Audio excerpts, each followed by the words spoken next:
So what did you, are chapters of these from you? Or Yeah. how does Keylor get in there?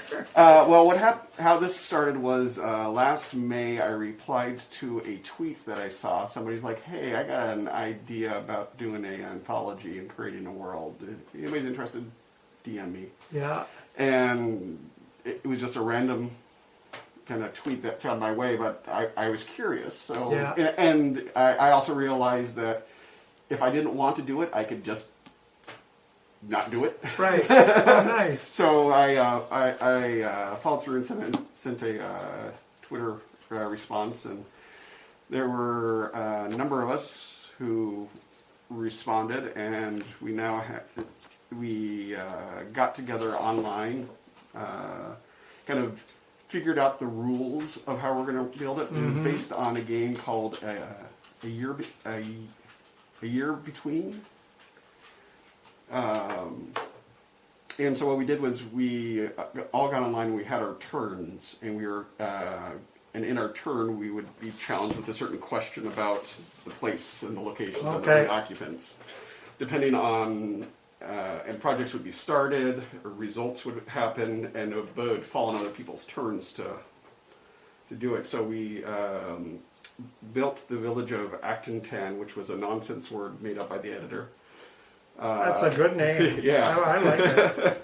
and even he is also Chris Van Dyke is the editor and the person who pulled all of what became Skullgate Media, which I am now the creative director. Oh yeah, that goes. And he even had issues on the spelling of it because it wasn't consistent. Okay, yeah. So we actually worked that into the history of it. He also has dyslexia, so so it's an understandable challenge. I've already told you that a buddy of mine is is beautiful. Well, now she's probably 20. Now that I'm thinking about it, but when she was just born, her name's Norabelle, and I said that was such a beautiful name. And he said, you know why? And I said, no. And he goes, well, I've got a reading disorder. And he said, everything's backwards.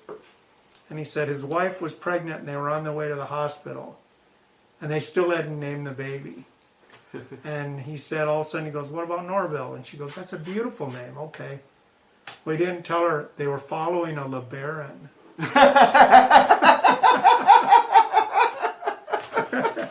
Nice. Yeah, I gotta let Louie out. Yeah. I'd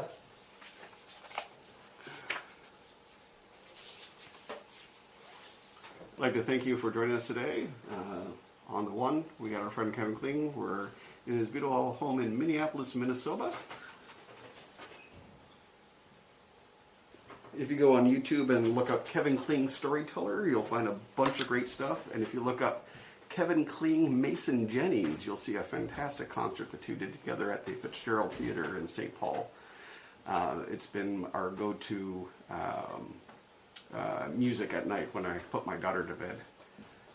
I was just telling our Elijah Unit friends and time travelers from the future about the concert that you did with Mason Jennings. Oh, yeah. And how that's become my daughter's requested lights out music every night. Oh, and we nice. pick different parts. He's like, where do you want to start from today? She's like, start from the train, or start from the song where they play table hockey and Nintendo. Oh, yeah.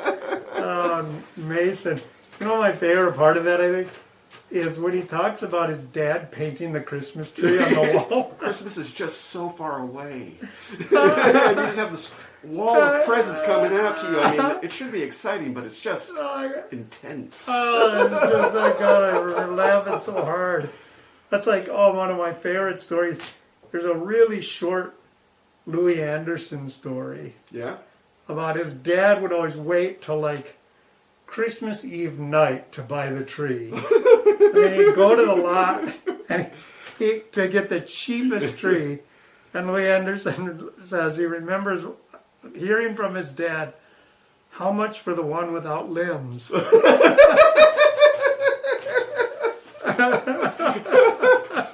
an adorned aluminum pole.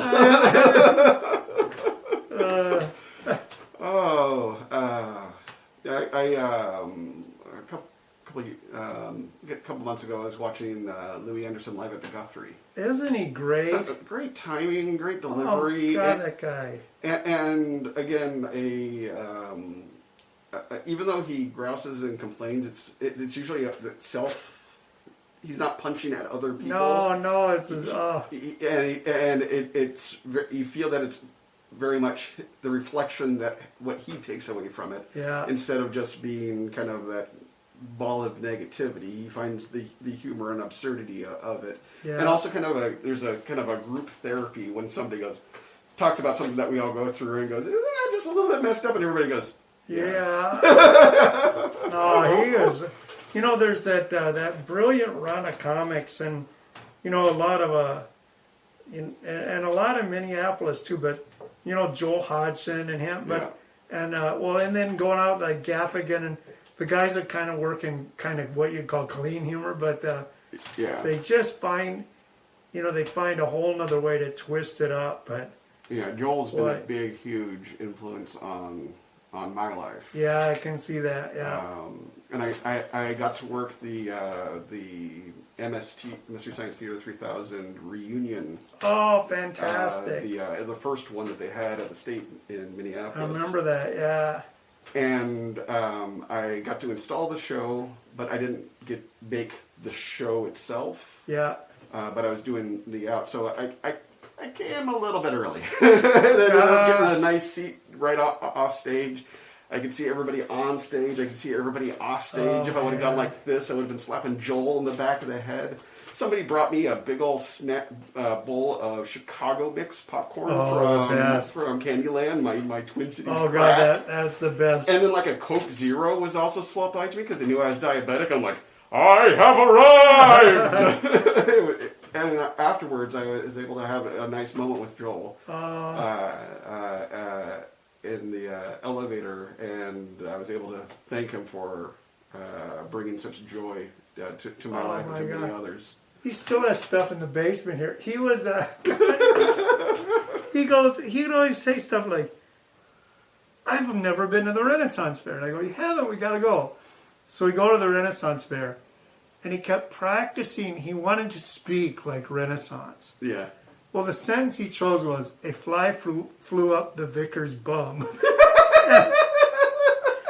I had to listen to that, I'd say 10,000 times that day. Because that was his, like, the Rain in Spain Falls Baby on the plane, you know. It was like, a fly flew up the vicar's bum. A fly flew up the vicar's bum. And then one time he goes, then I had never been to... I think I have a new vocal warm-up. I know. And then I said, I'd never been to House on the Rock. Oh, we gotta go. So he goes and he said, I'll rent a car. And I go, we both had cars. No, he wanted to rent one. So he it's an adventure. The hugest car. I don't even know, like a Buick, and it was a convertible. And he showed up with a cat mask on. We went to House on the Rock. We had the funnest time. Oh, we laughed the whole day. Oh. Yeah, that guy. What a super nice guy, and super. I mean, the nicest thing he could ever call you. You knew you nailed it when he'd call you a big Christian. You big Christian. And it was like the highest compliment, you know. Big Christian power. Yeah, he was like a really and he's really admirable guy. He seems to keep himself. There's, you know, often when you, especially in comedy, you adopt a persona, kind of what I call a fiction suit that allows you to survive in that environment. But there's a certain vulnerability and reality in people that you can, what I call, you know, the sincere satirists. No, the persona adopted him. I gotta let Louis in. Acting Tan is available at schoolgatemedia.com. Also at my book site, pincombo.com. wherever you are in the world, or print it where it's near you, or you get a digital copy. We also have pinball comic books, including Game of Depth, where we take the philosophy of Bruce Lee, but instead of teaching you how to punch people, we teach you how to play pinball. So how cool is that? And we got a puppy. Oh, your chili puppy. I warm behind your ears. Yeah, yes. I tell you, yeah, I know we're filming, but biology. Oh, yeah. Well, that's why I kind of like these devices. It allows it to be a person just sitting in on the conversation. And if there are any awkward, quiet moments, it's up to them to fill it in. That's good to make a tea. I made a text file called. Here, I'll just open it up. It's labeled "I got a pal, Kevin Kling," and whenever I thought of something that I wanted to talk to you about, I wrote it down. Oh wow! Some of these we've talked about before. One is your story about Easy Bob and the riding the rails. Yeah. And you have the story about you almost dying trying to get on the train, and that emotional breakdown of survival. Because I've been in that place so many times where you don't know if this is a time marker, and in some universes you died. Yeah. Well, it's true, and Well, and it's funny. All the emotion you should be having, you find a way to shelve, but then until the moment's over. Yeah, and then it comes out. It's that fight or flight. Yeah, and you just hold it, and it's like a lot of guys from either post-traumatic stress or whatever. But I just remember a woman one time said, "My son never displays emotion. And she goes, I'm kind of worried about him because he's the sweetest guy, but he doesn't cry, and I'm wondering if he's bottling it up or what." And I go, "Take him to a sports movie or a dog movie." And she did, and he totally cracked and cried, and I'm sure, and she goes, "And it wasn't even sad." And I go, "No," I said, "Bad News Bears will have me weeping like a child." I said, "Yeah." Because he seemed like a guy's guy, and I go, "Sports and dog movies, that'll crack For me, like the first 5 minutes of a Pixar film. Oh boy! It's just like I can't even see the animation because I'm just. I know they all do start good, don't they? I never thought of that. They all start really and we talked about this before, but up. Oh. I know that is like that broke all the. Yeah. There's nothing like that first 5 minutes of that. It had similar thing with Guardians of the Galaxy. Oh, isn't that? I love that. I lost my mother when I was 16 to cancer, so seeing. Oh yeah. And it's just the visuals and the reaching out and regrets for some of the ways that I reacted while she was sick. Yeah. I still feel that now being able to process it that Yeah. It was understandable for a kid to have that reaction, but that is such a strong character, and so much of his so much of him is based on that, and so much of his that is that also because I know you the comics.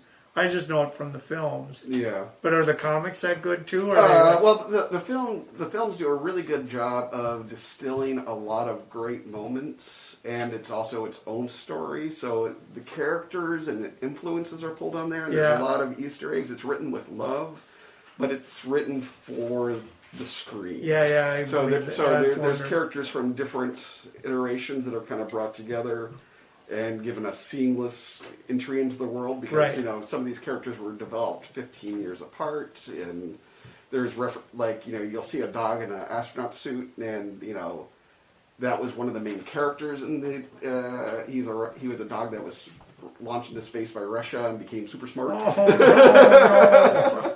And was a key member of the Guardians of the Galaxy, but they already had a talking raccoon, so having a talking dog would be a little bit too much. So they threw in little Easter eggs.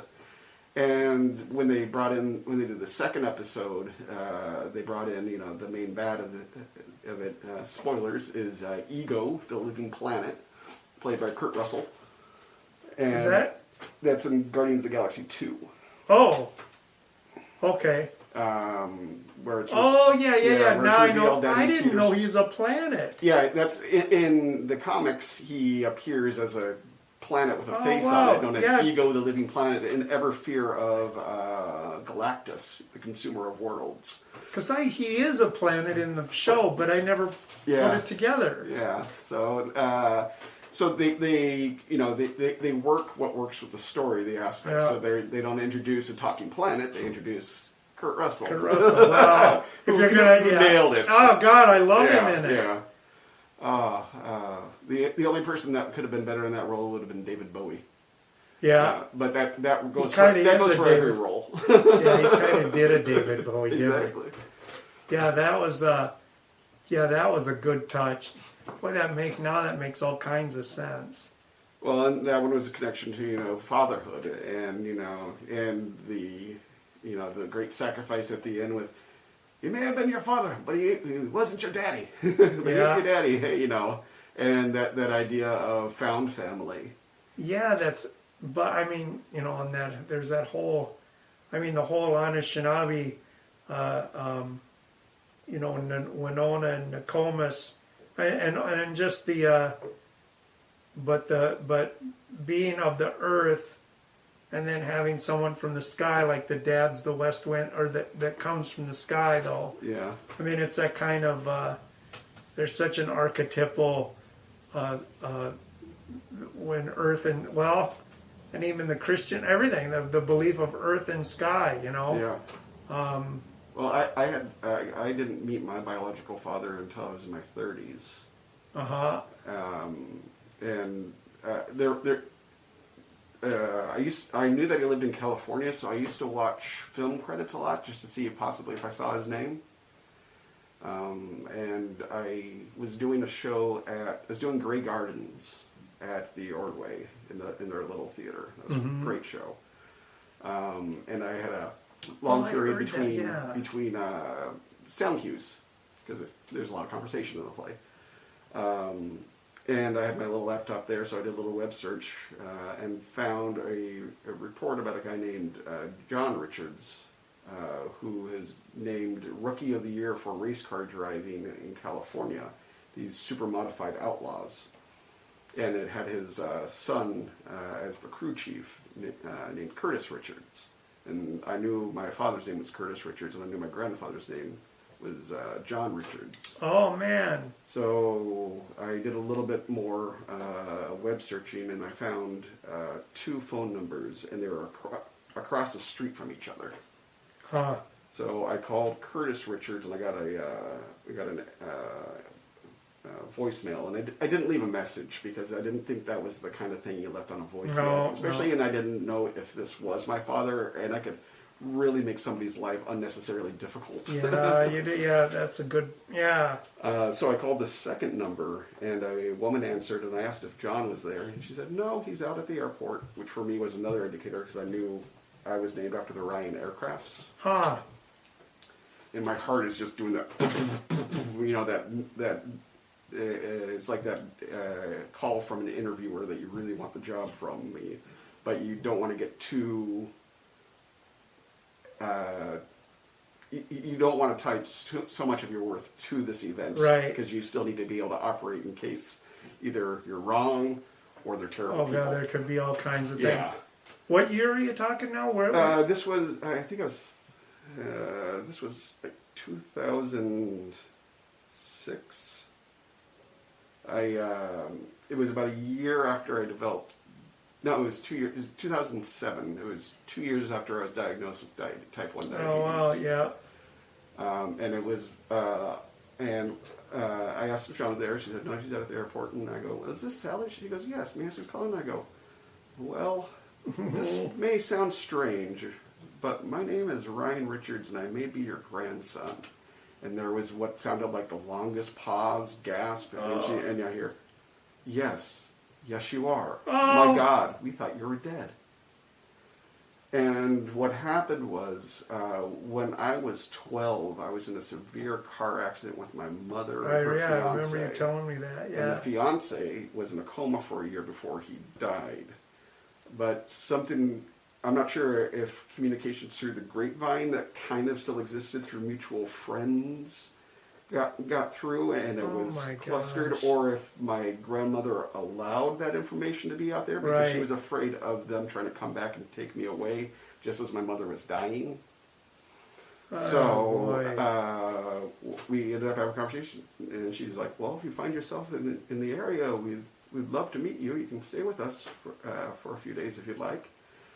And we made an arrangement because I was going to be in San Diego for a comic book convention. Is this when you rode your motorcycle? And that was my first epic motorcycle ride. I remember that, yeah. And I rode that bike. I actually got into an accident about 2 hours before I got to their house. Jeez. I'm going down Highway 1, which is this woo, woo, woo, woo. And I'm going around this corner, and there's a car trying to pass another car in my lane. And I just dodged out of the way and laid the bike down. The bike is just skidding on its side. I'm sitting there surfing on the side of it, holding on. You know, and there's also the edge that falls off of a cliff into the Pacific Ocean right there. I'm like, ready to jump off the bike in case it goes over. And I get about maybe 8 feet from the edge, and all of a sudden it just, it stopped. And I'm just kind of standing there, and this woman comes running out of our house. She's like, oh my God, are you okay? And I go, yeah. Well, she's like, oh, thank God, 2 people died here last week. Oh, geez. That's the corner. Yeah, and I'm like, this happened because my irony levels were way too high. It's like, the flashbacks of all my mother saying, please just don't get a motorcycle, you know, about to meet the father for the first time, and, Were being you so close. kind of tore up too? I thought. Yeah, well, I got some road rash. Yeah, I remember on the you side, saying my jacket that, got pushed up because I was riding in full gear, full helmet, and everything. But my jacket got pushed up, so I had some blood here, and some gravel in me that I picked out later. It falls out. Yeah, eventually gets pushed out. Where do you get a new tattoo? But I was able to kind of piece things back together, pull things out, and get it going again. But my windshield's kind of cracked off, and I right at the 2 miles down to where they lived, which is just north of in Ventura, just north of L.A. Yeah. And I pull up to the grandparents' house where I was invited. Get out and ring the doorbell. Nobody there. No answer for a while. Oh well. Kind of hang out up front, and I see this woman pull up in a car. She's like, "Are you Ryan?"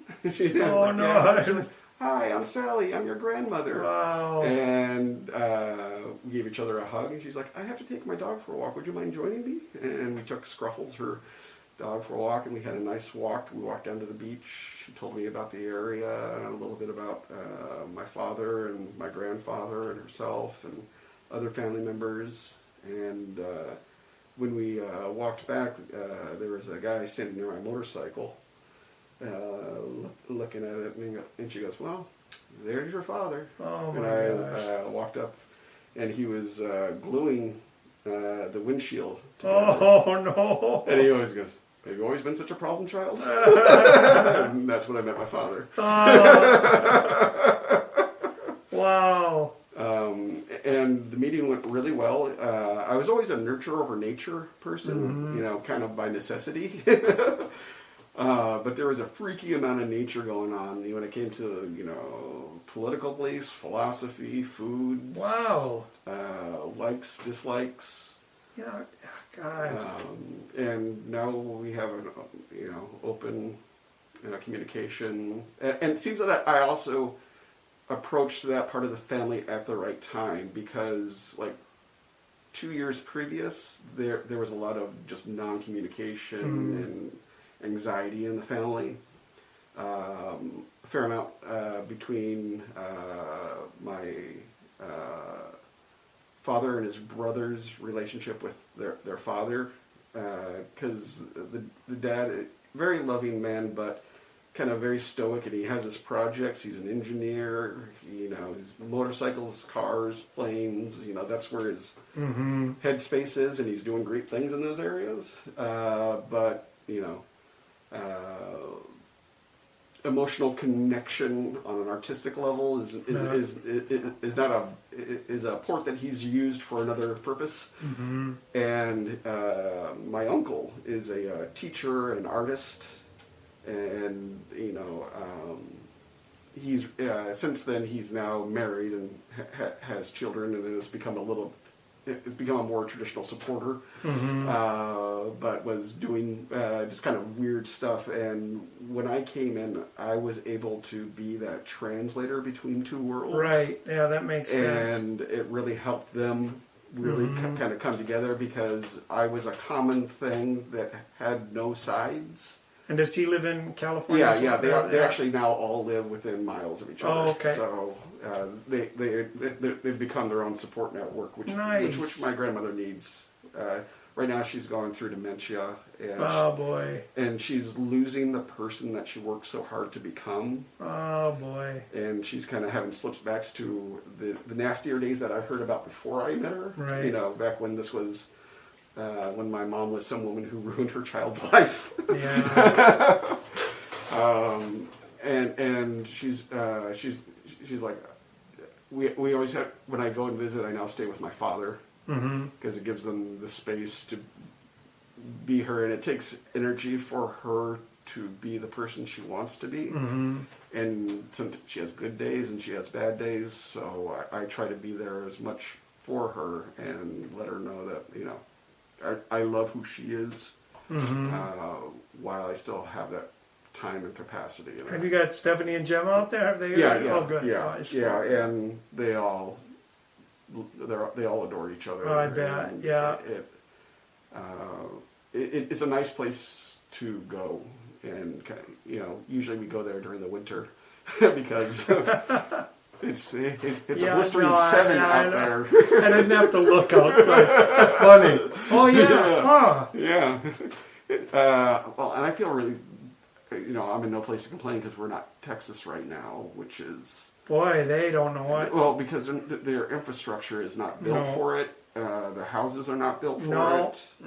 And their grid has been a deregulated mess since it was founded in '35 because of. The greed of individuals, you know, and now that's what humanity is suffering for it. But they're trying to blame. Oh, see, it's the windmills. And it's like, screw you. We got windmills in Iowa, and they always work. Yeah, I was trying to keep, but no, I heard about that it went private, you know, a long time ago, and that it was you know, money saving was just setting this up. That it was just you know, the old get what you pay for. Yeah. But God, that's just it's heartbreaking that, you know. Yeah. Like you're saying, it's just when you're not geared for something, you know, you just. I mean, we kind of take it for granted up here, but. Well, you see the heat map, the temperature map of the U.S., and you had a warm spot right here, and a warm spot right along the coast, and then just this deep freeze that went all the way down. It was like the United States was a microwave burrito at 7-Eleven. But that's that vortex. I mean, that's it usually doesn't get that far south, but that's exactly what happens with global warming. I mean, that's the thing is that I call it global weirding. Yeah, because people are like it's freezing, global warming. I was like, it's not. That's you're confusing. you're confusing the present with. I mean, when Austin was colder than Anchorage, it is global warming. I mean, that is exactly what that is. That was, what was it, 2 days ago? Austin, Texas was colder than Anchorage. It's like, you guys. Yeah. Colder than Anchorage in February. Yeah. That usually.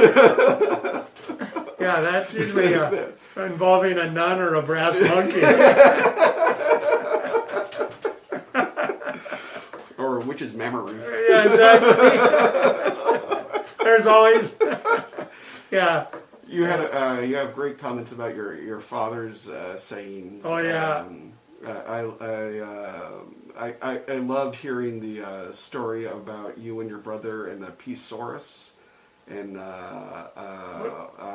P-Saurus Rex, the purple car. Oh, and, yeah. And Homecoming. Yeah.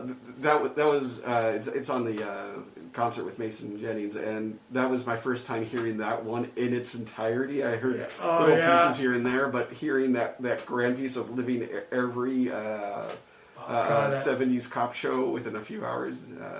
Quinn Martin. The Quinn Martin production. Mannix Parking. Mannix Parking. Oh, God, yeah. Yeah. That U-Haul trailer, though, that came off the back. And that was like our trailer. It goes by our car. And you're just like, it looks like the trailer we just rented. And it just threw garbage all over that guy's lawn. Oh, my. And I don't remember, is it in the story? Just my dad. Your dad drives by, and there are my boys raking a stranger's cigar. Raking it, and he's like, he never asked. Looks like they're taking care of it. As long as we took care of whatever we've done. Yeah. They were making good. I don't need to know. Yeah, that car though, man, my brother and I still laugh at that car. That was that car where, we had so much bond to a magnet wouldn't stick. It just you can get that car through an airport. Yeah, one of those kind of primal smells that brings me back is the smell of Bondo. My first stepfather, Jim, he had a pickup truck that, again, it was a different shape than the original manufacturer. I think he created actually like fins you could do that. Yeah. You'd build it up with wire and then just load it on. Exactly. And I discovered you can also crack it if you pull on it too hard, which led to one of our early conflicts. But God, that stuff was that saved the day though. You could really rebuild a fender. What is it that we call I don't know if this was in the story that we called duct tape. Because, so I grew up in Osseo, in a little town. And we'd always call duct tape Osseo chrome. Because it was pretty much holding the bumpers on. We had Osseo chrome. Those old cars, though. My buddy Joe brought up the funniest. Joe Sedlacek, remember Joe? Yeah. Joe was saying, Buffy, his wife, would get so mad, then she'd go, "You remember that date?" And he'd go, no, I don't. He goes, "Our first date." And she said, "Remember, we went to this way." And he said, no. And then as soon as she goes, "Yeah, you had that old Pinto." And all of a sudden, it's like his brain clicks in. He remembers exactly what she wore, what she ordered, everything. But he needed the Pinto. He needed that car. He needed that link. It was like when she said... There were so many suppressed memories under a vehicle that would explode upon impact. My mom had a Pinto. I grew up in the back of the one. The only thing that the Pinto could look down was like the AMC Pacer. My sister had both wheels. Yeah. But I wanted to drive one of those through a drive-through just to see the sprinkle the fries through the sunroof. That Pinto, I had a buddy in college that had one of those Pintos, and we found one of those triangular flammable signs that they have on the backs of like. Tankers. Yeah. We had that in the back window.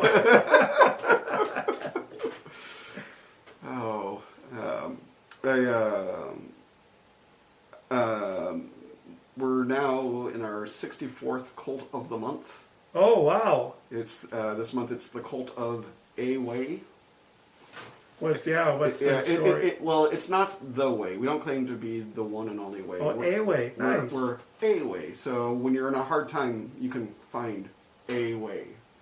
And it's about finding out what kind of works for yourself and not being beholden to somebody else's path. So you could still sing A-Way in a major. Exactly. There's all sorts of fun. You always have a team to root for. I did it A-Way. Exactly. and it was also kind of a rejection of Frank Sinatra's My Way. Because, it's Frank's world and we're just living in it, and right now we're on borrowed time. It is. We are just living in Frank's world. That's like, what was that that poster that I saw? That we should be responsible. Because what kind of world will we leave Keith Richards? Bill Hicks, one of my favorite comedians, had a joke. He's like, great. there could be a nuclear war and there'd be nothing left but Keith Richards and bugs. He'd be like, I saw a bright light. I thought we were on. He is something. Yeah, and a relative. Really? I suppose. He is a cousin. Wow. I think his great grandfather is my great grandfather's kind of thing. So I heard his book is great. I suggest the audiobook. Okay, yeah. Because part of it is read by Pirates of the Caribbean, Johnny Depp. Oh, okay. Reads it is Keith Richards. Oh no. And it's kind of fun to track down, all right, which one is the narrator of the book? Which one is Keith or Keith? And which one is Keith? And which one is Johnny doing Keith? God. Yeah, that one and that is a good idea, because I tried to read the Steve Martin one, but then I got the audio version of Steve Martin's book. Yeah. And it just made all the difference. Sometimes just hearing them, or Tina Fey, I read hers. I love it when it's read by the author. Yeah, and boy, it makes... You get an entire different level of vocal inflection, and sometimes, you have some that just do the straight readings, and then you have... I really enjoyed John Hodgman reading he's so books. great. He was at one of those moments that I consider a time marker. Yeah, I got to work a show at the Fitzgerald with him, and this was a Wits show. I remember when he was on there. But it was before Wits was a radio show. It was kind of a proto Wits. Okay. And Bill and Kevin from MST3K were the commentators in a opera box. Yep. Kind of the Stadler and Waldorf of the show.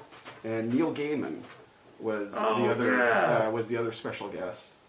And when dinner came, there's always a kind of, whether it be school or work, there's the fractional tables. Who gets to sit with the other people, and usually crew sit by themselves, right? And the guests sit by themselves. And I had an opportunity. I could either sit with one of my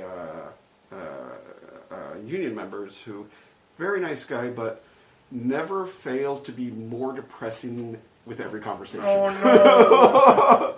Or I could sit at a table with a lot of my huge influences. Mm-hmm. And I chose to sit at the table because there were no place cards. And I was able to, keep my own. We ended up having a really good conversation about, Doctor Who and Nerdo. Oh boy, I bet, yeah. I was able to add a few occasional funny anecdotes that brought joy to the people who brought me joy. And that was a new time marker where I realized I could hold my own. Mm-hmm. And that helped prepare me for things like working with Baryshnikov. Oh, wow, yeah. Working with Patrick Stewart, mm-hmm. Even like Arthur Miller, and these other people who were great influences on me. But it was better to work with them than to just meet them. Oh, totally, yeah. No, that's, yeah. Because they say never meet your heroes, and the one time I had what I could tell that the other person wasn't there, that they were just there out of obligation, mm-hmm. and I was one of a million people that he met, and that was with Stan Lee. Oh, wow, yeah. I won a lottery at San Diego Comic-Con. It was the same year I met my father.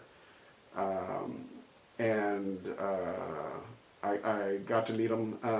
But, he was very nice. We got a picture together, signed a poster, And for me, this was the man who narrated my childhood dreams. Yeah, oh, yeah. I know it was going to be a good dream when it opened up with a Stan Lee narration. But, I could tell that he wasn't engaged. Yeah, but he was fulfilling an obligation, and in the middle of San Diego Comic Con, and he was very elderly.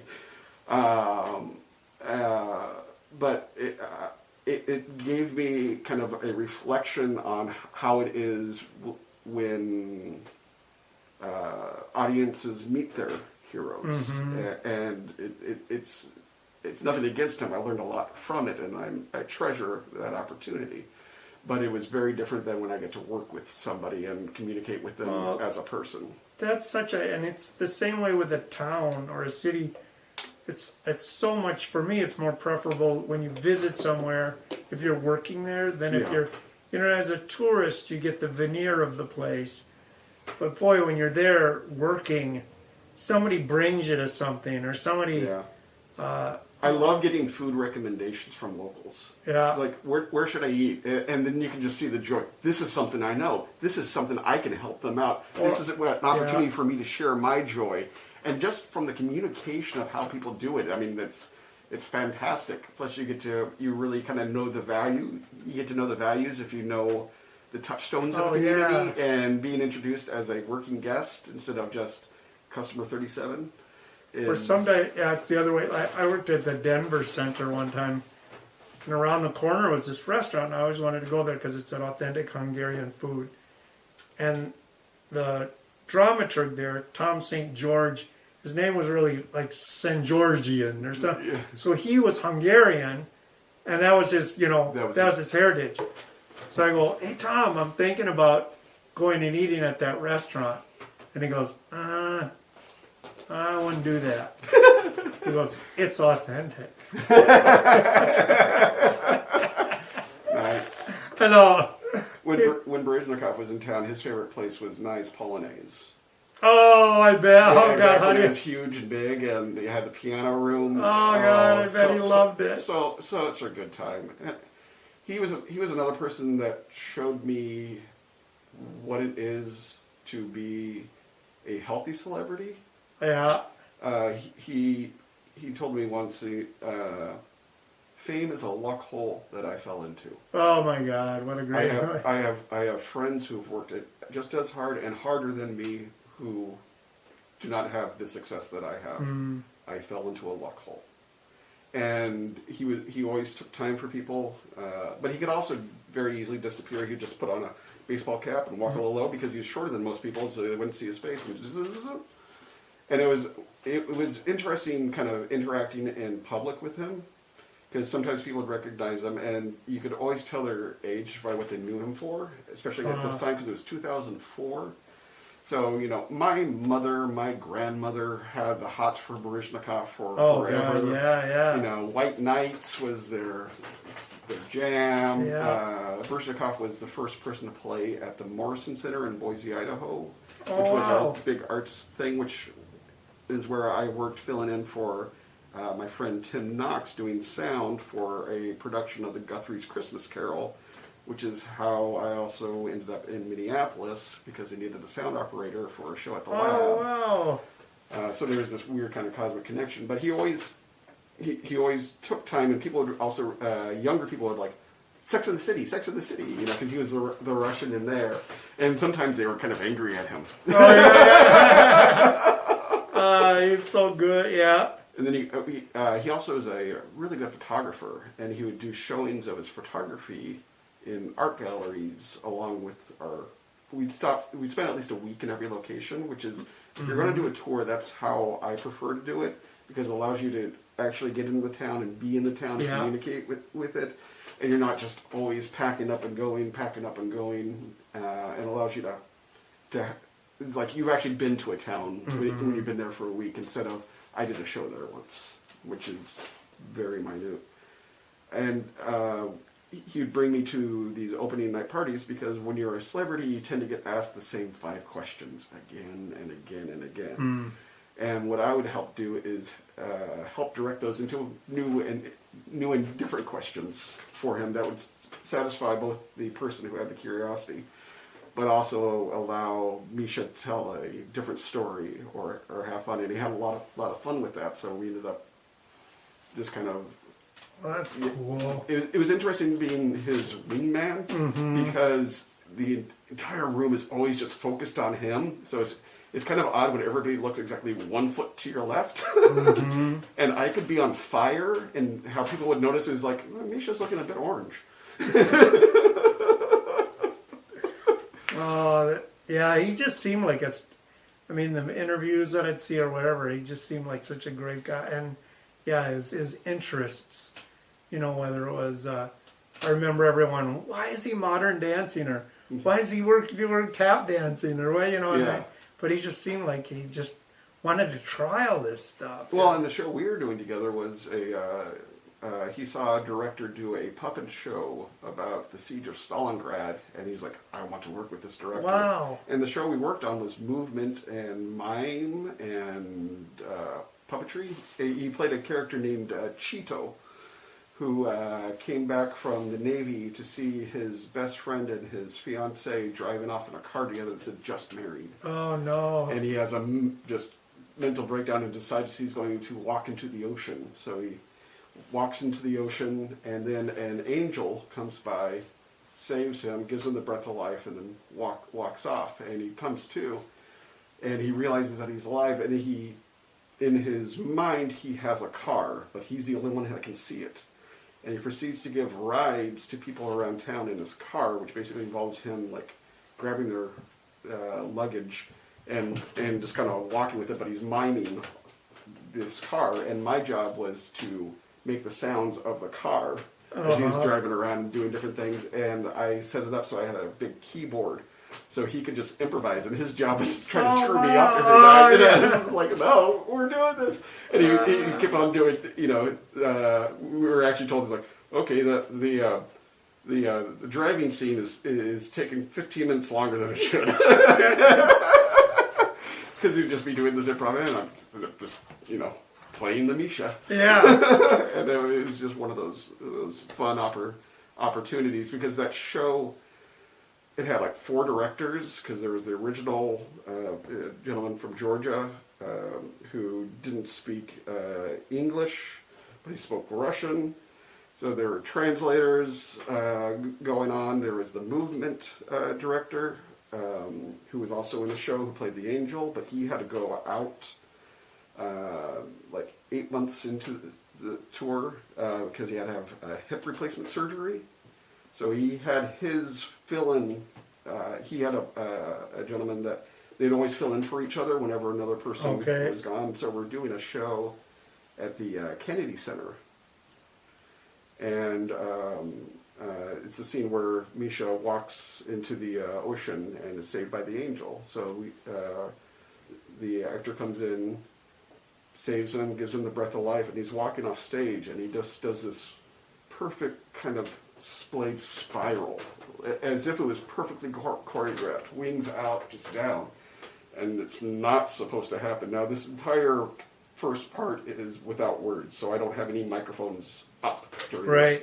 But I immediately just go to his microphone, and I hear this deep snoring that I've only heard when somebody got knocked out. And I'm like, he is unconscious. He needs medical help now. He ended up passing away.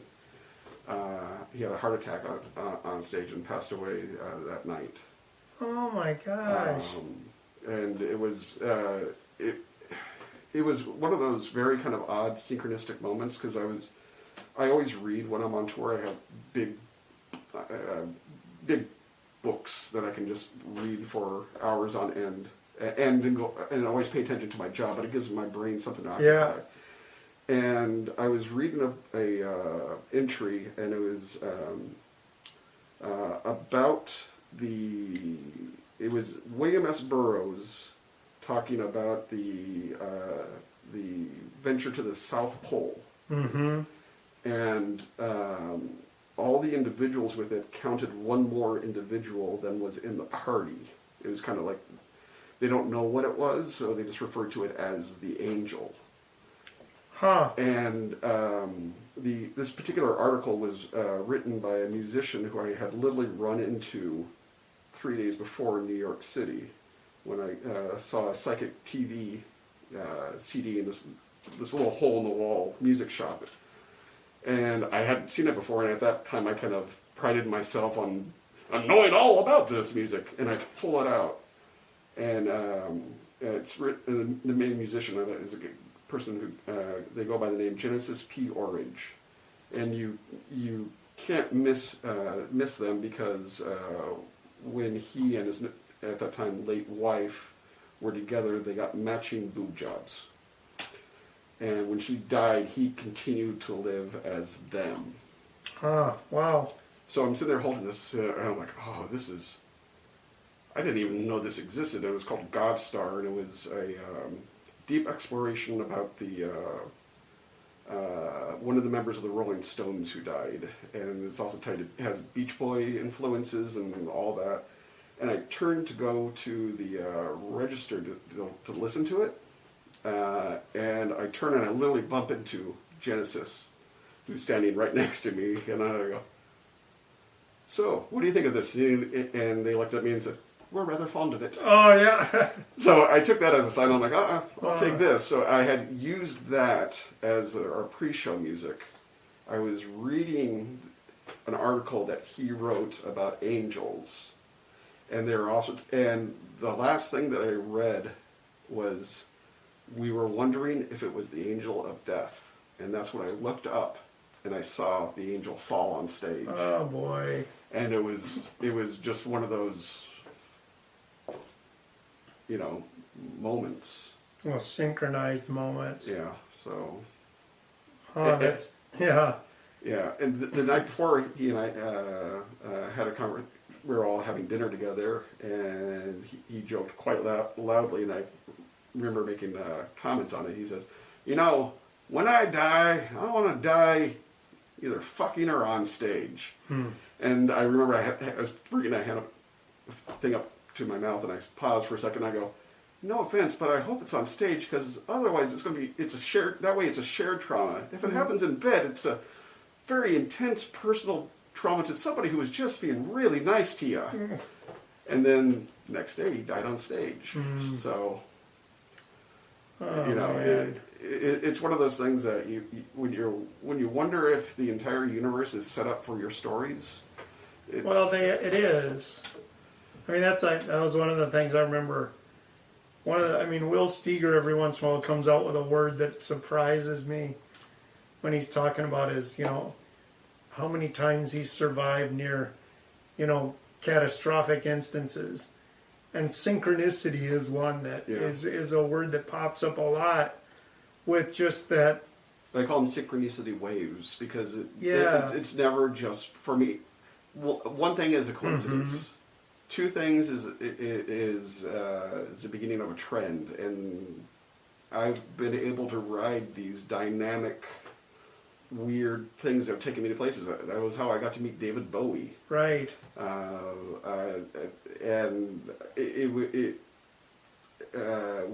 when you ride them, it's like flow. Yeah. You can't push it. You just, you let the energy take you where it's going to take you. Yeah. And it's been very... they do seem to come like, what are the Greeks called it? Kairos. It's those moments that are like that, and there is a purposefulness to them. Yeah. That you can't quite describe, but it isn't accidental. It isn't coincidence. I mean, it gets to the point where I refer to it as a chaotic order. Yeah. All these different things seem unrelated, but then when you express a connection to it, then it's like, oh, these are all working together. Yeah, exactly. There's energy transfer between the two. Well, and then, I was thinking, when the people say, is there a reason for everything? Well, in retrospect, yes. Yeah. If you look at something, that's why I always say reasons are to learn or to atone. And that depends upon which side of the incident you fall on. It's what is it? It's a fine line between being a role model and a cautionary tale. Exactly. Yeah. Or I think every photograph is an alibi or evidence. I bought Gemma a little digital camera of her own. Oh, nice. I found it at Office Max for $2.48, knocked down from $50. So I'm like, Rick. And I just gave it to her so she would have a little tool. And we were playing a game where she would photograph something really close, and then we'd try to figure out what it was in the room. That's a great, what a great game. So much fun. That's really fun. We're our game partnership is we just upped it. I have an Xbox 360, an older thing, and I have a bunch of games for it, but the disk drive in it didn't open anymore. Okay. And it was having other errors and things, and I entered into an auction, an online auction with a local company called K-Bid, and a elderly couple passed away, and they had a couple of Xbox 360s. So I bid on that, some board games that they had, and a couple suitcases and a couple of little things. And when I went to go pick up the stuff on Monday, their kids were there. And I noticed that I put some bids on a collection of bolo ties that they had. Oh, nice. But it went well beyond my range. Oh, okay. And they were like, yeah, I just don't know anybody's got does bolo ties. I'm like, actually, my daughter and I, we make bolo ties. It's our company called As Above, So Below. And we sell them down at the Midtown Global Market Art Shop. Oh, nice. We make them together and we bring them down there together. We, check them in, and then we also get the check together and we cash that together. We use that to get supplies, and we also use it to get ourselves a treat. Yeah. So, teaching money management in that aspect, and we've been trying to. We've been kind of overindulged with gifts lately. Yeah. Oh, nice. And we're trying to make sure that she's appreciative. My wife comes from a very different, kind of more stoic upbringing. Where you got one toy a year and that toy lasted you. Yeah. I'm like, yeah, but it's 2021 now, and have you seen a Nintendo?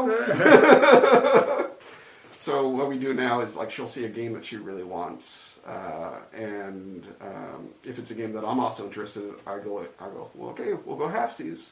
And then she'll save up her allowance money, do extra chores, gift money that comes in. And the last game we bought was called Untitled Goose Game, where you play a goose, and your job is to just aggravate this neighborhood. As the goose? As the goose. You got to do things like, steal the gardener's rake and throw it in the lake. Or, you steal different things so you can have a picnic somewhere, or, get the man to take off his hat. So, it's puzzle finding, but you're a goose. And the only thing you can do is pretty much squawk and steal. I'm like, yes, I will join you in this game. And more life skills. Yeah, it's beautiful. And it also shows her appreciation because she had to save up money and work towards it. And, and it helps develop the appreciation of it instead of just, here you go, here you go, here you go. No, that's what's your medium for your bolos? Well, for me, it helps me scratch my itch for found object sculpture. Okay, oh, but nice. It reduces it because it has to fit onto a neck. Yeah. Because as somebody who grew up poor and creative, you can see the utility in everything. Yeah. And back in Boise, I did a show of my sculpture, and my smallest sculpture was about the size of this table. Mm-hmm. But now I can collect materials, and it'll all fit in small boxes. So I can have a warehouse full of stuff. I have like 4 little storage bins, and my favorite thing I've been making eyes and different things out of taxidermy eyes and clay and stuff. Yeah. Different pieces I found, like electronics and the such. Oh, nice. And the Hot Wheels.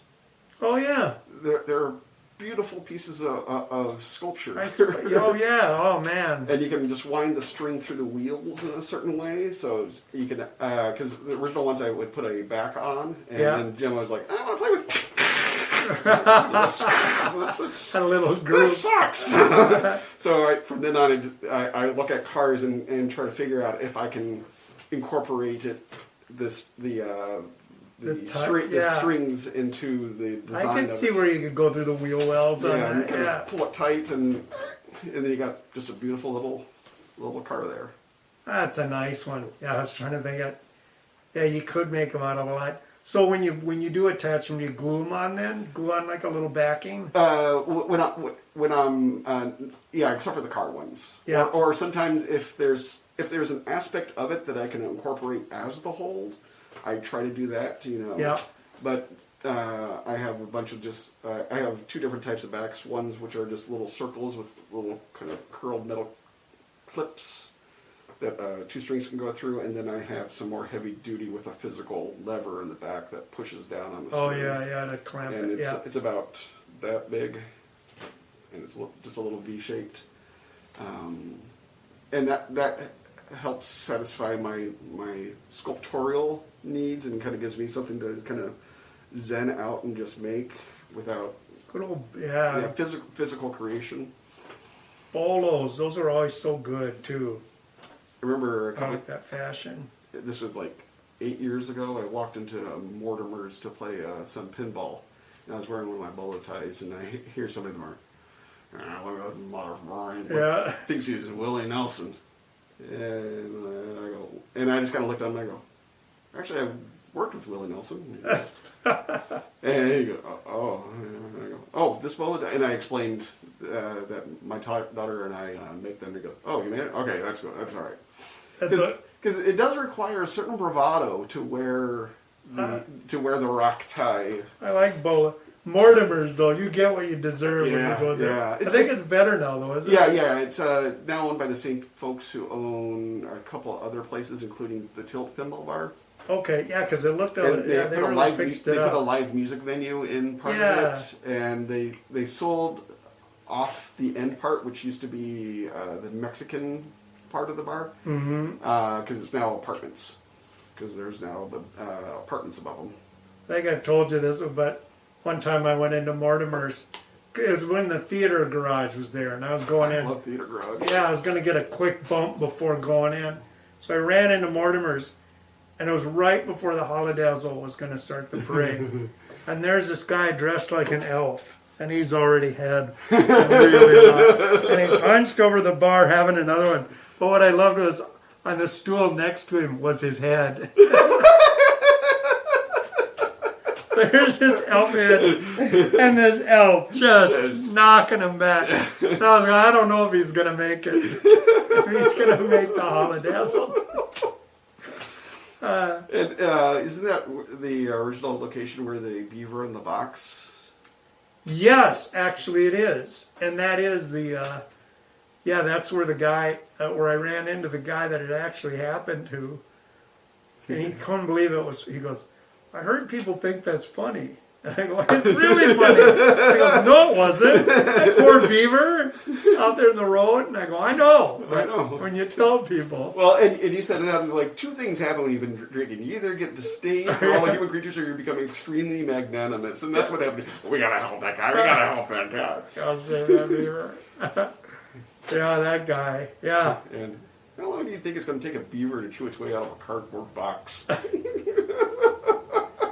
That is an actual quote that guy said. I go, and I had to tell him it was funny. I said, that's funny. Oh. Yeah, a lot of times it's just recognizing where you are. You You know. Speaking of recognizing where you are, for our next cult of the month, I'm going to do something local that I think you'll identify. Right now, the working title of it is The Chaotic Order of Lake Street. Oh, boy. The present chaotic order? That's the idea, is you can just... Because it's always... Yeah, because Lake Street is its own story. Yeah. And a lot of the, like the Midtown Global Markets on Lake Street, yeah, I have connections there. The East Lake Tap Room. Oh, yeah, that's right. You were telling me about it, yeah. And just the culture on that boulevard, you know, you can get 45 different types of tacos. Yeah. You know, and it's glorious. You know, when we had a new president, I quickly looked to my corner to see if the taco trucks were there. I was sorely disappointed. I had to walk 3 blocks until I found a taco truck. The new taco truck? Wasn't that, it was on that street on Lake, my favorite name of a bar, the Vice President. Isn't that a great name for That's a a bar? great name for a bar. The vice president. You talked about Barbie Sana. Oh yeah. Yeah, I was in town for the final kind of days of that, and how do you describe it? For $20, you can get anything there except for Barbie or a sauna. There was no Barbie and no sauna. And in the window, I remember there was all this exercise equipment. Yeah. But the chain had fallen off of the bike, so none of it worked. The barbells, one of the barbells was falling off, so it was like uneven. It was, oh man, that place. Yeah, Barbie, sauna, and yeah. And there was a noodle factory there that I worked at. The Chinese noodle factory? Yeah. Where they called me college boy because I could read. Oh, college boy. And I'm like, it's reading. It's like...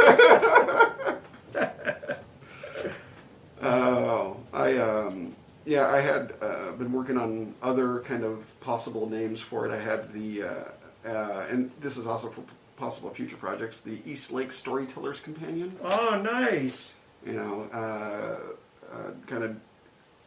there is energy still in the word companion in this area, and it lends itself to storytelling and that ethos. Have you appeared on Prairie Home? I never did, no. You never did a Prairie Home? Wow. Yeah. No. I did, he put me in other stuff. I just think, and I think this is wisely, well, I think he was the storyteller. And he was incredible. But like when he'd have, he did the Gatsby, he would read every once in a while the entire Great Gatsby, and he'd start it, and then you would team up, and I got to be read with Gatsby's granddaughter, and nice. That was really fun. So nice.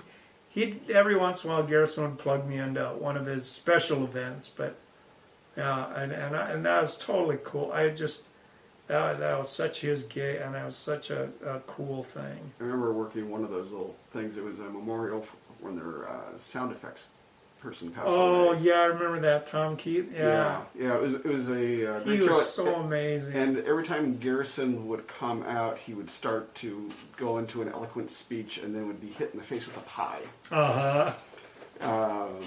And I remember one time, for some reason, I was out on stage in the line, either carrying something or preparing to swap something, and I do a casual look over my shoulder, and I had one of those moments where your brain goes, no, you didn't just see that. Because what my brain saw was the homeliest woman that I've ever seen. Oh, no. A giant of a woman. And then I looked again, and it was Garrison in full drag. Oh, God. Rarely have I done a double take, but technically this was a triple take, because I looked once, and I was like, no, you didn't see that. No, you're not seeing that. Look away. Because that's when he made eye contact with me. And I just kind of like went back. And then I had to go back and make eye contact and to let him know that I thought he was okay. Yeah. Carry on. It's like, I was a bit startled, but I'm not disturbed. Meanwhile, my brain's still kind of processing this thing. And it was also a memorial event, a funeral, if you will. And it was... Seeing Garrison in drag was the last thing I expected to see, but it was appropriate for the event. Oh, good. And then he got up there, and again, he was so covered. At first, you didn't know who it was, and then he started to speak, and then he got hit in the face with a pie. So it's like, brilliant. Boy. Yeah, that place, that was magic, that theater. And are they doing stuff? Didn't First Avenue buy? First Avenue bought them. Well, they kind of, course, with COVID. And they kept the Union Stagehands. I remember that, Tom, and all the gang. God, it's so great. I love those guys. Well, Tom used it as an opportunity to retire. Okay. Yeah. I miss Tom. Tom Campbell is who I'm speaking of. And he does like he was doing the occasional special thing for like Prairie Home or Live from Here. Okay. Which has also been canceled. Yeah. Which there's a great void. There's a great storytelling and musical void that I hope to help fill. Yeah, that was a great time. It was just everything because there was something for some reason 5 o'clock on a Saturday. You're just always around the radio. Yeah. You're either in the garage or raking or making dinner or something. But there's always like such a perfect place to have a story going on in the music, and that it's like I always would equate that show wonderfully with a good baseball game where you could be doing a task and your brain would be into the story. Your pictures of that story would be going on. Well, it was great to watch Garrison perform it because he had a clock in front of him. Okay, and he was a master of making stories and magically on the dot. Yeah, he could stretch, he could shrink, and it was as if it was already written and prepared. But he's just, sometimes he's just working off that clock, and that's when you saw the magic happen. Yeah.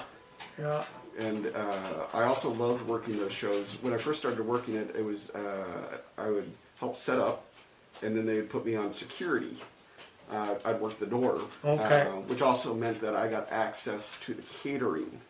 And the catering on that show was just so good. It was so good that one of the technicians married the caterer. And it was also the only real meal I would get sometimes. Yeah. I was extremely poor, and the idea of a big home cooked spread was so far away, but it was lovely. That company was good. I remember those guys. They were really good because they do a lot of the stuff at the Fitz. Yeah. And whenever you'd work there, oh my gosh, the food was incredible. In fact, when everything shut down, that took away the month I was going to be a stage manager there. I was filling in for Al, who was going to be. Oh, Frankman? Yeah, he's another good guy. Yeah, he was going on he was doing the Prairie Home Cruise. Okay. And I was going to be filling in for him for a month, and that got me closer to my childhood dream of having the same occupations as Kermit the Frog. And then everything happened, and there were so many fun things scheduled, so many different podcasts that I was looking forward to, and Welcome to Nightville was one of them, which is I don't know that it's a great podcast, and they have years of production. It's just these little soliloquies and stories about this one little town. Oh, cool! It's a really deep, rich, and fun other place, that is the other side of the veil. And they taped it out of the Fitz? Well, they were doing a tour, and they were doing different live shows, and they were scheduled to do one at the Fitz. I get it. Okay. And they also have a lot of local connections to the local geek scenes because they were strongly supported by the Convergence crowd and other local communities. So there's a broad base of support amongst us weirdos nice. For them. So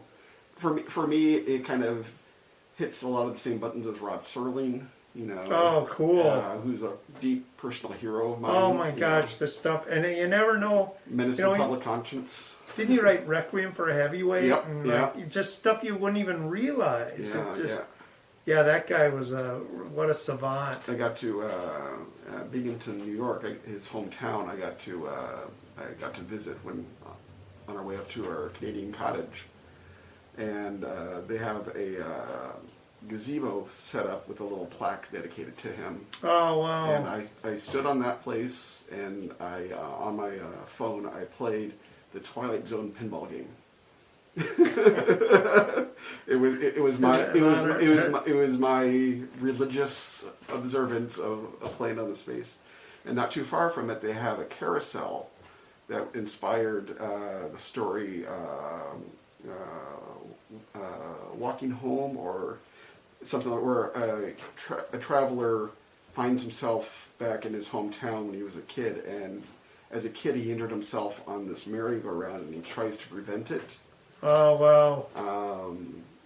And it's one of those just really kind of raw, touching points. You can never go home, kind of. Oh boy, he touched. Yeah, that show was so many layers to that thing. And this carousel is now painted with different scenes from different Twilight Zones. Oh man! So you it was truly a joy, and it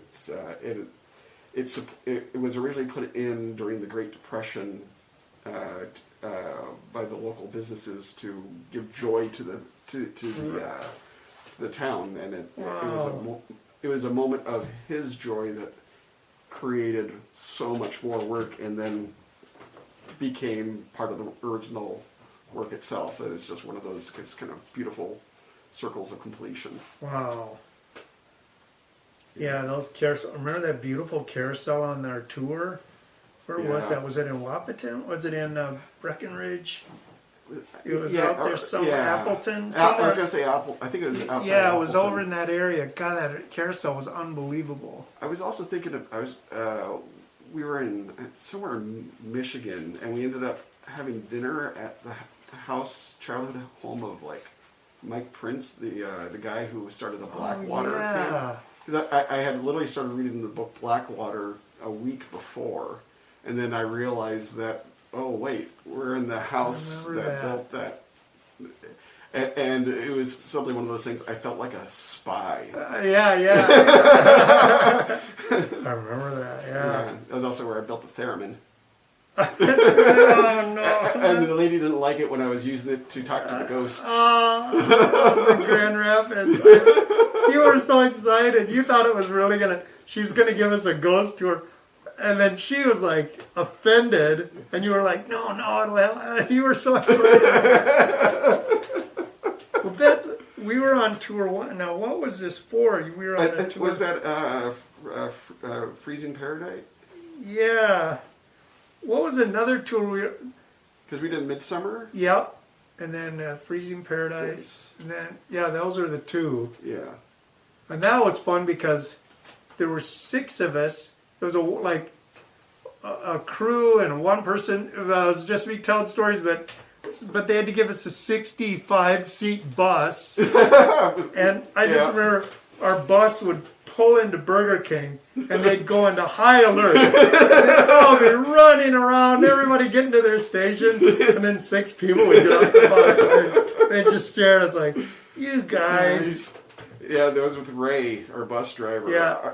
I love, Ray is one of my favorite people on earth because he had like an encyclopedic knowledge of barbecue joints. Yeah. And just general knowledge of anywhere. You could be like, I have no idea where I am. And he's like, I'll be there in 5 minutes. Yeah. and beep. There he was. Like, there's a sign here, it reads Budweiser. All right, be right there. It's like, it's cold and it's dark and there doesn't seem to be air. You're on the Sea of Tranquility on the Moon. Be there in 5 minutes. Ray, that guy from Arkansas, he'd always tell stories about his red mule. That was the smartest red mule. And I just remember, that thing worked. He'd say, he'd bring all the kids to school. While we were in school, he'd walk home and plow all day and then come and get us. Oh, I remember one time we were at a casino and we kept on hearing the announcements. Will the driver of the Jefferson Lines bus, blah, blah, blah, and it was like our number, please pick up a white courtesy phone. And, we're hearing it for like an hour. And then we see Ray, and he's right next to his slot machine, and he's just going to town. And we hear the announcement, and there's literally a white courtesy phone right here. All he has to do is go like this to answer it. No. And I go, so, Ray, you hear that? He goes, yeah. I'm not going to answer it. You're just going to ask me to move it. I'll be moving it. 10 minutes. It wasn't his first time. Rogers slot machine. He'd been there before. I remember our friend Ann Kim was on that tour. Yeah. And now she's like a Beard Award winner. Yeah, before she went on her, found her great pizza quest. Yeah. Well, and she tried it out on us. Remember, she goes, I want to open a restaurant, but I haven't decided. So she'd go, it might be a Mexican restaurant. She'd have Mexican food, and we all go, yes, it's got it. And then all Korean food, of course, and then all the different ones. And every night she was trying out different recipes on us.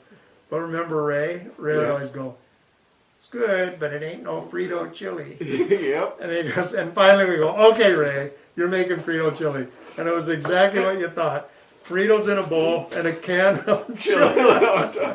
There you go. It's like his favorite food. That's what it says. That's what it does. It's so good. They It was had the good, Arkansas strawberry shortcake, which was a Pirates, and it had to be Pirates pie crust, and you just bake it by itself. Yeah. And then you break it, and then you put vanilla ice cream and strawberry sliced up with a little bit of sugar, and then you just drizzle it over the top. Oh, my mouth is just. It was really good. I remember that was really good. Yeah, and I still make it to this day. Yeah. And I call it Arkansas strawberry shortcake in honor of Ray. Yeah, Ray is an original. A really good guy. Boy, yeah.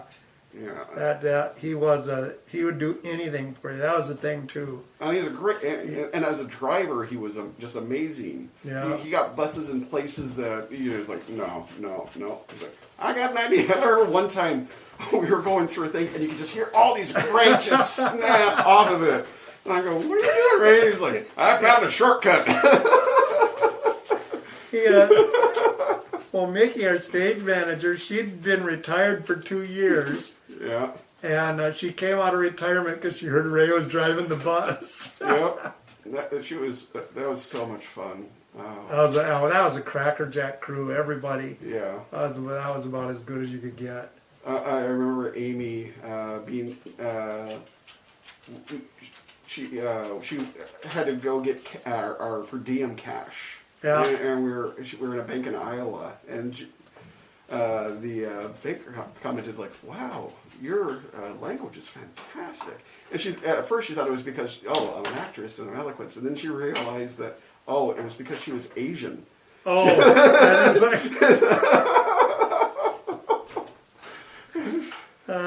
So whenever I see her, it's like, you speak so well. Yeah. Went to Hello Pizza a couple months ago and got a couple slices from there. That's their kind of her taken. That's a good one too. Joint. And now she's got her new one in Uptown. Yeah. I can't wait for that. When things get back to normal, I have an idea on how we can do things better, and I'd like to discuss it with you. Okay. I have problems with companies like Ticketmaster and Ticket Hub who charge these exorbitant convenience fees and add nothing to the environment except for strife. One of the things that a ticket company will do is sell tickets that they don't have yet, and then if they can't get those tickets to you, they'll go, well, we have these other seats that are just as good, and luckily they're the same exorbitant price. And it's taking precious entertainment dollars from the audience and giving them nothing in return. Yeah. So what I was thinking was of making a cryptocurrency, kind of like Bitcoin or anything. And you can make a cryptocurrency out of anything. And what you do is, as a venue, you create a cryptocurrency for a seat on a night, and it has the price stamped into it. Okay. And then whoever has that token or whoever it may be, has that seat for that night, but also has a connection to the venue for supplemental materials. If it was a comedy show and it's okay, they have a copy of the show for the future, or an audio of it, or some connection to it, and completely cutting out the middleman and allowing a greater connection between the venue and their audience. Because for the price of one ticket through Ticketmaster, you can see 6 shows at a venue. I know. It is really, it was so odd. It just kind of took over the whole box office. Yeah, it was a big business, and companies, it's a hassle for companies to do it. So if we made a simple app that would literally make a cryptocurrency that is a ticket, and then you can stamp its value. So that way there's nobody coming between you and the artists. I think that's a great idea. Plus, you could also link it to an artist could have what I call a chop, which is their way of making a signature. So instead of just getting something signed, you can have a chop, which will include that person's signature, but also the date and time that you guys met, and also allow connection to that artist should they want to share things with the people that they've connected to in the past. So would their chop be available to other people? Well, I think each artist would develop, it would be their own form of cryptocurrency. Right. So they'd have their own chop that they could design, and it could either be a physical device, or it could be, an app where it's like, all right, if you're within a range, all right, here's the chop, are you ready? Junk, and then and allow for, again, a more personal connection for both the patron and for the artists. That has a safety layer in it. I do like that idea of connection, a stronger connection with both the artist and the venue, because I think in so many ways a venue plays such an important role in an experience. It's literally the setting, Yeah. One of the things I loved doing about small shows is shows where you can do shows on other sets. Yeah, all the time. Yeah, it's so much fun. It's like, where am I? It's like, we're in Egypt now. It doesn't even matter. And then it just takes on, so much of it too is the vibe of a theater. Like, you can tell sometimes, like, I just know, even walking in grade schools, doing a show for a grade school, when I walk in the office, I know what kind of show I'm going to have. It's just like, you can tell by the vibe of a grade school office what kind of show, what the faculty, what the kids, what the environment, Yeah. It's like, and it's the same in so many venues. The energy that the greeter has for you, whether it's during, like, hi, how are you? We're very happy to see you. And then it's like, oh, thank God you're here. All right, keep your head down. Do not make eye contact. But it's like that with any venue, too, It's like, you walk in a venue, and a lot of times you know right away how that show's going to go that night. I like to be a pleasant place for people to come, especially when we work at the Fitzgerald. Because I've been allowed a certain amount of... I'm allowed to be me there. Yeah. And people are often excited because they know the history of it, or they see the signatures on the back wall, and they'll connect somebody to it. And there's a couple things that I often tell them. This is a Minnesota audience, and they want you to succeed. Mm-hmm. Because if you don't, it's really awkward for them. Mm-hmm.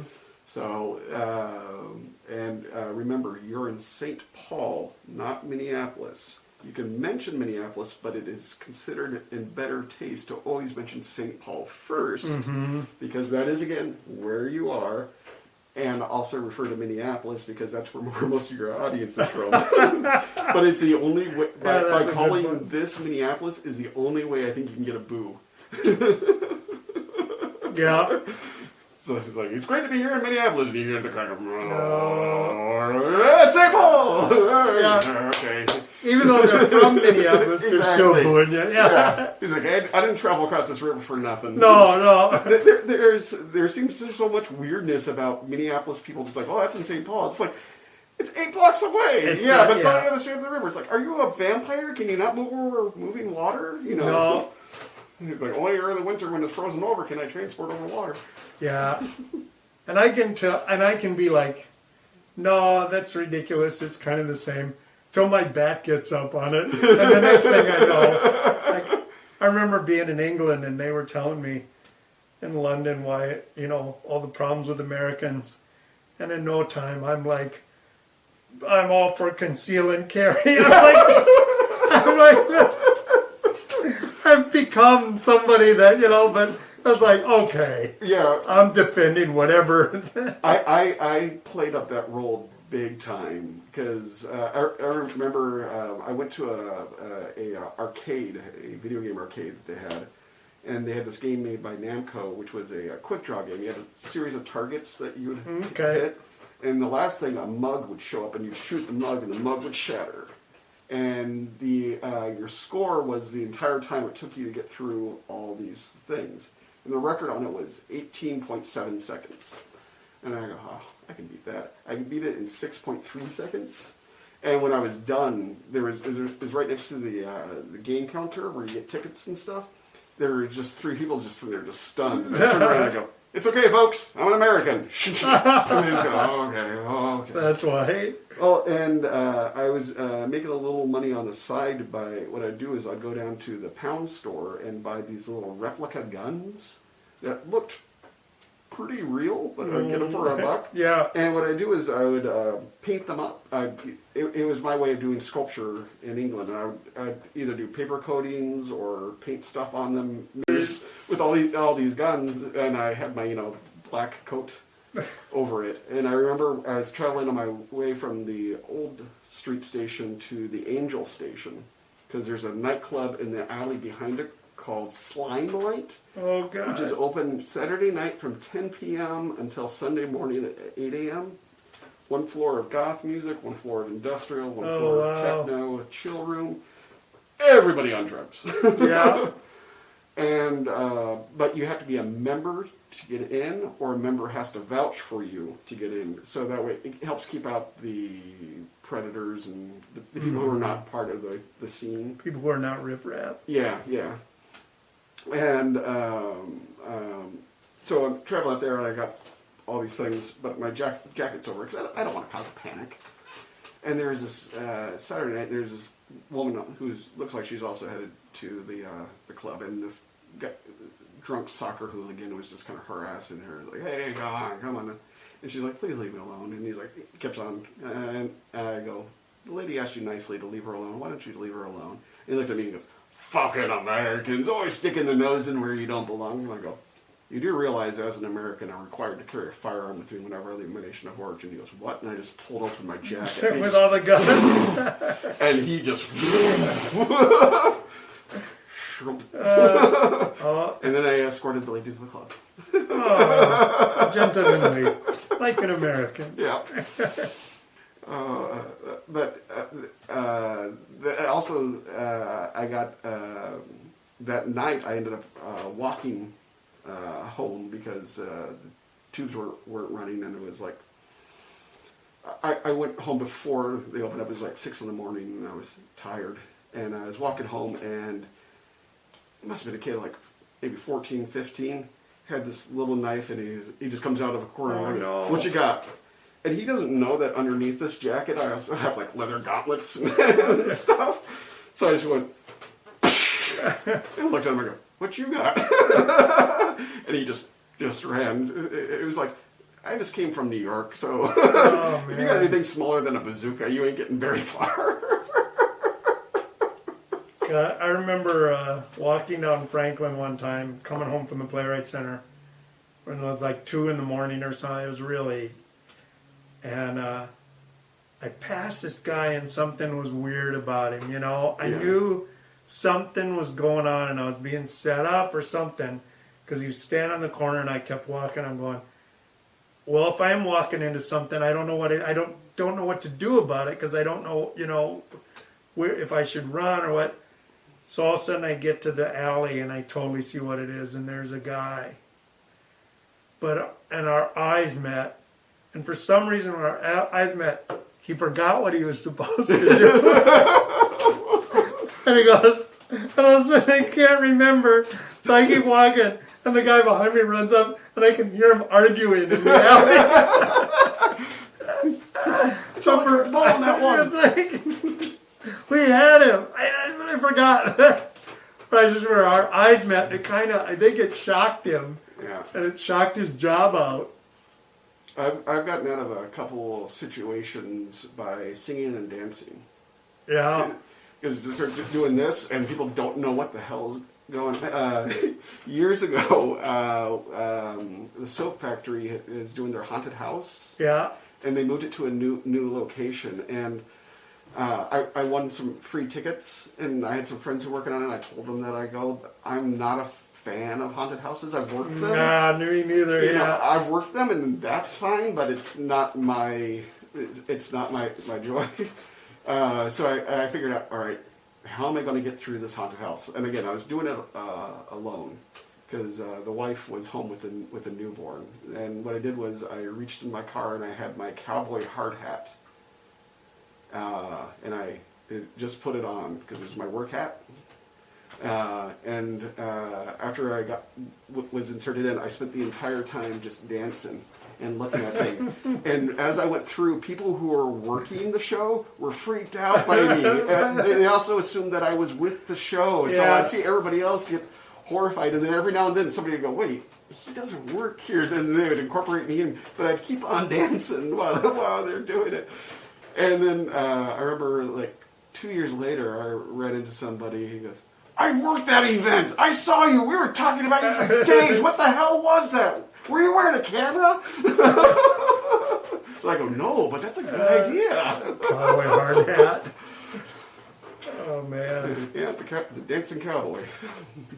God. And that's I also used it in a situation where I thought I was kind of getting set up to get rumbled. All of a sudden you just start making eye contact and dance and go, want to dance? Yeah. Suddenly they have no urge to dance because if you got the confidence enough to dance in front of them, you got the confidence to probably give them a good fight, and that's not what they're looking for. I remember Mike Summers once. He got backed into a corner and he took the potato chips out of his bag.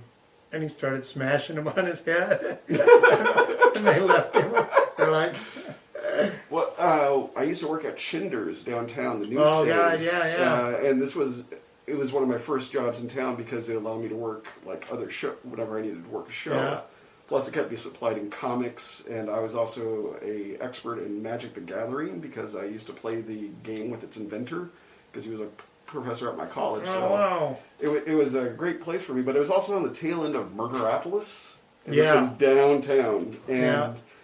I figured from my previous clerking experience that it's one of the survival techniques is to make the customers think you're far more insane than they are.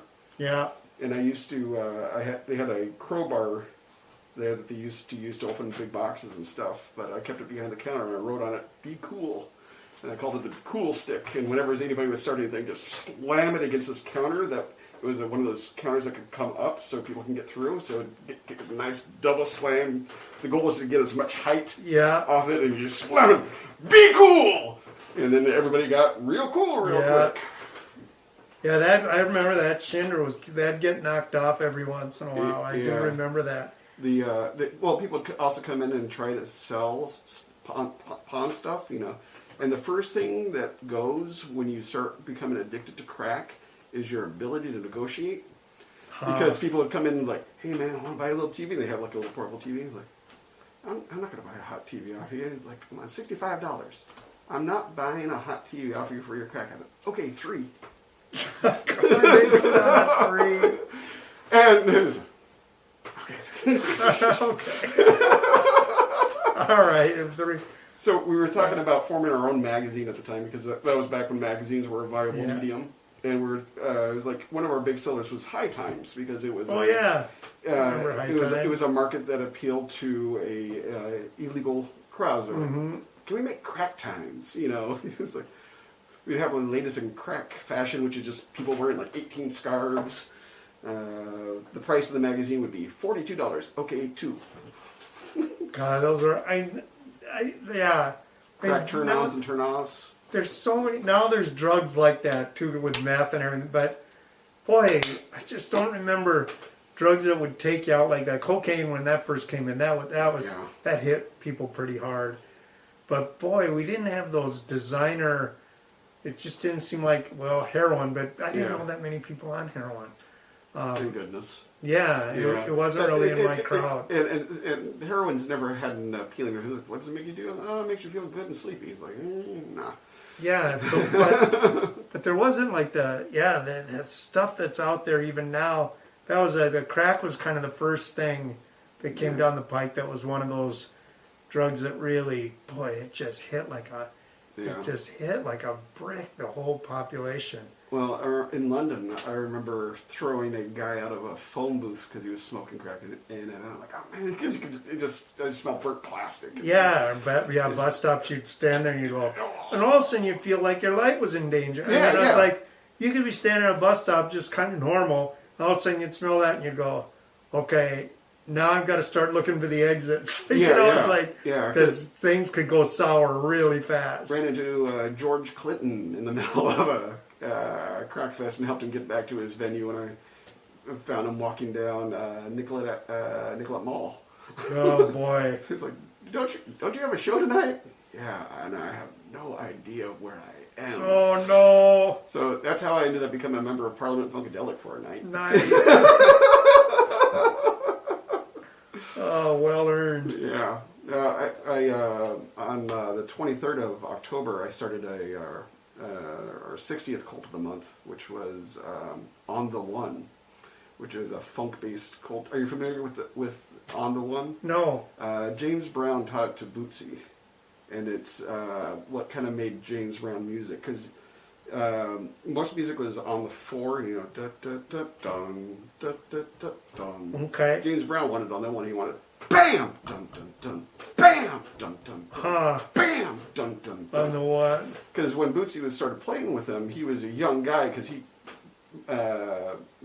James Brown had fired his other band because they wanted more money. So he brought in this young band, and he just said, like, you're doing too much. You're doing too much. You're giving me too much.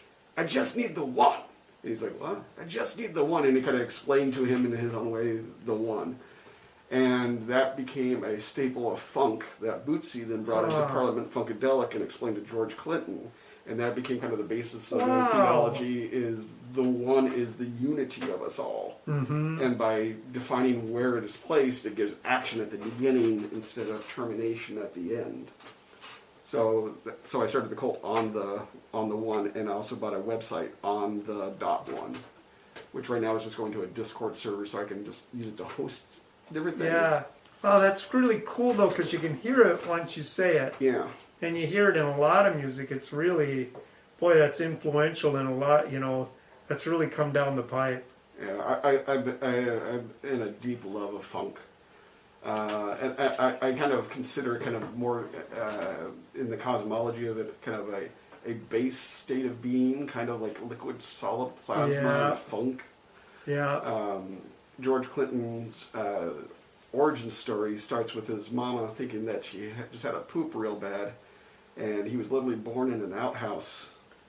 And she just thought she had a poop, and out came George Clinton. So he was born in the funk. Yeah. And one of the universes that I'm building that may become the basis of an animated series deals with the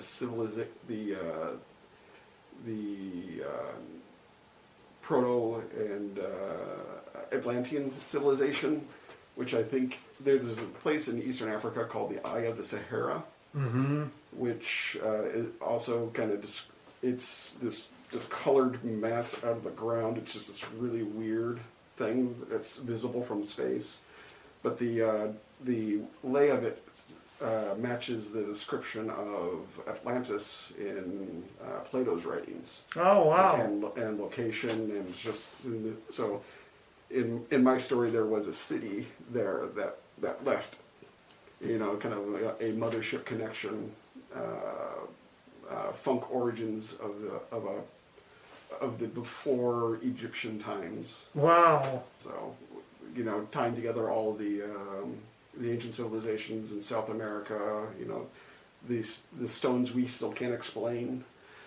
Yeah. Because there's just an interesting cosmology that could be built on it, and by using funk as the base, it allows me to immediately have the characters, because I can use these funk legends as archetypes. Oh man! And the story just kind of writes itself, and it also gives kind of for me, representation in work is really important. Have you ever read Calvino's Invisible Cities? No. Oh, you're gonna flip right out. You gotta read it. You are gonna flip out. How do you spell it? Just Invisible Cities, and his name's Italo Calvino. But the premise of it is, Marco Polo. Genghis Khan brings Marco Polo, and Marco Polo just starts telling him about all these cities he's been to, which he hasn't. He makes them up, and so it's all these invented cities. You're gonna flip out of anybody I know because I love it. It's one of my favorite books. There is a concept that I came across recently that I actually have written down here called paper towns, and there was a city called Agloe, New York. And it was on the Rand McNally map, but the city itself did not exist. Oh, wow, but it's in, oh, man. But it's on that map. That way, if it appears on other maps, they can tell that they copied their work. Wow. And it led to a lawsuit because Agloe appeared in this other map. And they sued, and they went for a while. And what happened was a general store was built on that location. And since they saw it on the map as Agloe, they made the Agloe General Store, and Agloe was actually an anagram of the map makers' names. But they did not win that lawsuit because there was a general store called Agloe. So the idea of paper towns, copyright traps, fake map locations. Another name of it was phantom settlements. Wow. And there's another one called Mount Weasel. And the story of Mount Weasel is that it was a copyright trap, I think, for an encyclopedia. It was an entry.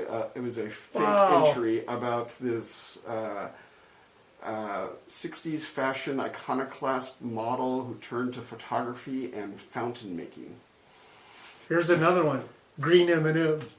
Green M&Ms? Yeah, it's what they would always put in the rider, like. Oh yeah. It's kind of that same fake out thing. So you can see immediately if they read know if they'd read the rider. Yeah. It's kind of like the green M&Ms of map making. Yeah. Oh, I love that aspect of. I love talking about writers because people will often freak out like, I can't believe the Star asked for all this stuff. It's like the Star didn't ask for any of that. Their manager asked for that. Yeah. And the reason their manager asks for all these exorbitant things is that way, if those things are not there, because the manager is not there, it will be distinctly noticed. And then they know other stuff won't be there. I mean, that is the thing. Yeah. You know about the Lost 40, the 40 acres up north? Mm. Oh, man, this is one of my favorite cartography stories. It's there's 40 acres up in northern Minnesota of old growth pine. It is one of the most beautiful places. If you can ever go there, just go there because it is. The trees as they used to be. Yeah, you realize we really don't know tree. I mean, we really don't know what an old growth forest really was. It's really awesome. And it's 40 acres. Well, what happened, the story behind it is a cartographer misplaced a lake and put a lake there. And so all these logging companies, all they knew was this is a no-log zone. So for a century, it was a no-log zone because the cartographer thought it was a lake. There's no lake there. Nice. And so because of that, we have this 40 acres of old growth. And it's just absolutely beautiful. But it's, I kind of wish there, or even an app where you could kind of turn back time to see what this area was like before we clear cut so much of it. The idea of growth. It just was, I guess it was really different. Or like when I was in Australia, you get these maps. I was in Adelaide, and there's these maps, these giant lakes, and you get there and there's no water in them. And they go, no, there hasn't been water in them. I mean, once a decade it will rain and we'll get water. And they said it's kind of funny because every once in a while somebody will get off the plane with all this fly fishing equipment, and they're heading toward these lakes but on the map it looks like all this beautiful water, and there isn't water there ever. It's like it doesn't rain every maybe once a year, and most of the time not. But there's a river there. I think it's called the Cooper up in Alice Springs. And they have the canoe races, and every year they have the canoe races. What they've done is they've taken the bottoms out of the canoes, and people run. And so it's basically a running race in boats. And they said, except for the year we had to cancel it. You know why they had to cancel it? It rained, and there was water, and nobody had a boat.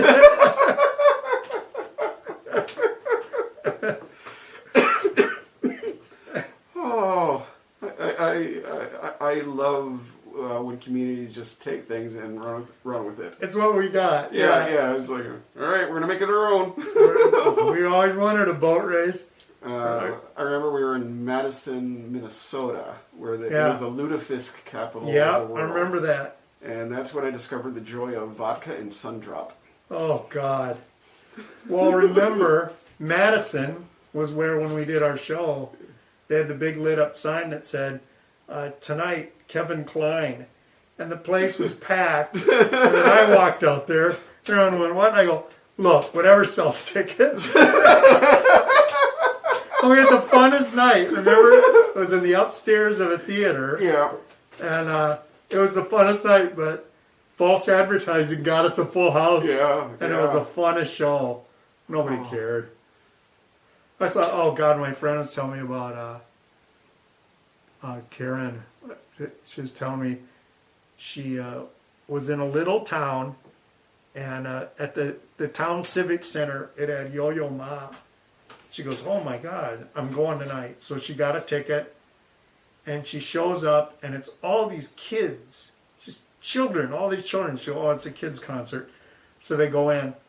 No, the M had fallen off the sign. It was Yo-Yo Man. She said it was great. She said Yo-Yo Man was incredible. And she went in to see Yo-Yo Ma. Oh, I have a joy of yo-yos. I've always played with them. I'm pretty good at around the world. Yeah. I can do walking the dog. I can do suspended for a while and the such. But I've also learned how to use it as a weapon. Oh, I suppose. I think, wasn't it originally? Originally, it was like a hunting thing you used to hunt small animals. So you can basically conk them and then get them. Yeah. Yeah, but yeah. I don't know, like the nunchucks were originally created to separate like rice chaff. Oh yeah, that makes sense. Well, I learned when I was in Australia, the boomerangs, while they were a hunting instrument, they predominantly weren't for hunting.